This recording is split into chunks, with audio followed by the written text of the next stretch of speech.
તો અત્યારે હાલ એક મહત્વપૂર્ણ સમાચાર સામે આવી રહ્યા છે, તેની પર નજર કરીએ તો આવતીકાલે વિજય રૂપાણીના પાર્થિવ દેહને રાજકોટ લઈ જવામાં આવશે।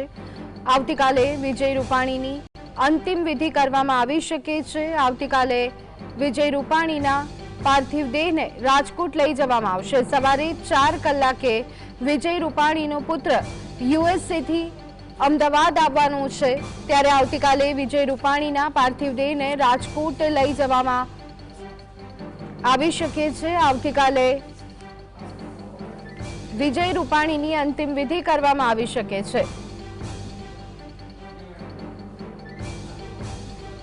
તો પૂર્વ મુખ્યમંત્રી વિજય રૂપાણી હવે જ્યારે આપણી વચ્ચે નથી રહ્યા, ગઈકાલે જ્યારે પ્લેન દુર્ઘટનામાં તેમનું આકસ્મિક નિધન થયું છે, ત્યારે તેમના પત્ની આજે સવારે લંડનથી અમદાવાદ આવી પહોંચ્યા હતા પ્રાઇવેટ ચાર્ટર્ડ પ્લેનમાં।